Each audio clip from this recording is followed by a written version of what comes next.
it's one thing knowing you're in danger covering a war, quite another covering protests in Minneapolis. This week, several members of the media were surrounded by angry mobs, sworn at, and in one case, pelted with objects. Protesters claim the media is exacerbating the situation or focusing on the wrong message. The murder trial of Derek Chauvin was taking place just 8 miles away when, unimaginably, another young black man was killed by a police officer. The killing touched off more anti-police protests. People surrounded police vehicles, jumped on squad cars, and smashed bricks through windows. The standoff was tense. Local and national news crews were all there. This is the strongest tear gas I have ever faced during a protest. That's CNN's Sarah Seidner, who was reporting live when a man approached her. Tell me what you think about what's going on here. What I think about this is all the press and all the extra y'all do makes this worse. While Seidner tried to defuse the situation, the man kept saying the media's presence was making things worse. Get away from here with all that media that y'all doing. A similar situation confronted MSNBC's Ron Allen. Wednesday night took a turn for the worse. Protesters surrounded a CNN crew. And suddenly one member of the crew was whacked with a water bottle. Protesters were upset that CNN was focusing on a police line, not a nearby rally. The mob then followed the crew to their car. It's been a rugged juggling act for the media. When asked to leave the scene the other night, the local NBC station complied. But they asked us to move. We agreed as media to obey the officers' commands. At the risk of missing the story. So, Dan Kennedy, I was actually a little bit stunned by all of this. I mean, there seemed to be unanimous agreement among the protesters, or the ones that we could see, that two things were happening. They felt like the media's presence was exacerbating the situation, but more importantly, if you were listening to some of those protesters, they thought, you know, you guys are focusing on the tension on the police line and not listening to what the people at the actual rally are saying. So you're looking at the warlike angle of this, but not the message of peace that the protesters were trying to put forth.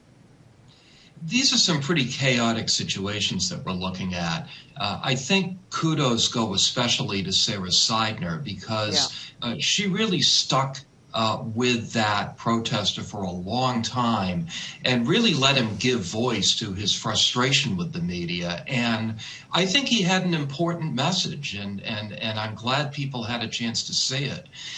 You know, in some of these situations, what we were seeing a mixture of protesters who wanted to take advantage of the media's presence to get their message out, and other protesters who were furious at the media and were screaming obscenities at them and wanting them to get out of there. So, you know, it's obviously a tough situation.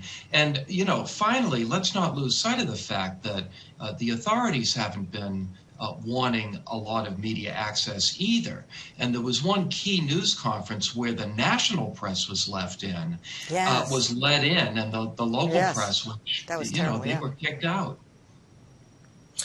You know, what I will say is that this isn't anything new in terms of people being angry when cameras show up at the scene.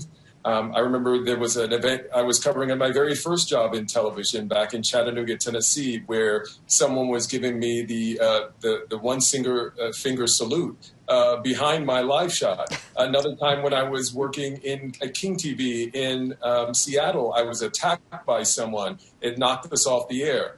These are the kinds of things that tend to happen for one reason or another. People want to tell their story or feel like you're not being fair in telling the story, and then those who just want to cause chaos. What I do think is different, though, now is that people have multiple ways of sort of galvanizing around a protest, a side protest, if you will. They have social media. If someone's angry at a news crew being in a place, they can post something. Other people can join in their displeasure with it, and it can kind of gin people up in order to target the media. And so it's an old problem that we've had anytime cameras and lights show up, but intensified under the speed at which information can spread around at the scene. So I would say all of that is true, that what you two have said, but something else has changed, and that is back to the social media. A lot of the people that in the streets don't know these people. It used to be at a time you get out to a rally, they recognize some of the folks. These people they're not watching TV, they don't care. And particularly, I want to note that both of the reporters in question in the story were folks of color.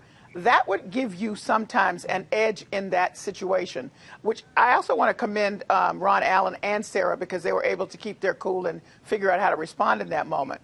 This was not, and remember that we're in an atmosphere, in a context where media is just not highly thought of really at this point. It always has been there, but this is a real situation. They don't know these people. There's no kind of you made it, so you're there, and maybe because you came into the community, we have a vehicle by which you will really listen.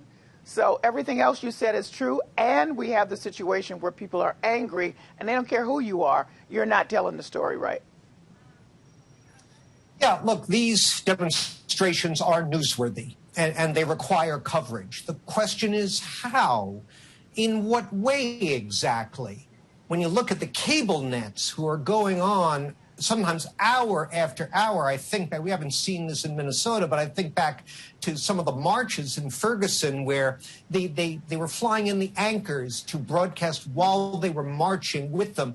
At times you wonder, is this about actually covering that story or about showcasing your talent? Yeah. Are you there the way some people watch NASCAR, waiting for the crack up? Or are you there to really learn what's going on? And I think to some extent, well, I know, because I've heard it, that people in communities that go undercovered wonder, how come you just show up when there's the potential for trouble or when there's a crime? And so that could all be feeding into some of this backlash. Hey, Jon, one quick question. If you were the crew on the scene and the police asked you to leave, would you pull out? Probably. You know, my problem is my glasses go flying off. No, it would depend on the nature of the request and the context, but generally in a situation like that, you tend to comply. Would agree with that.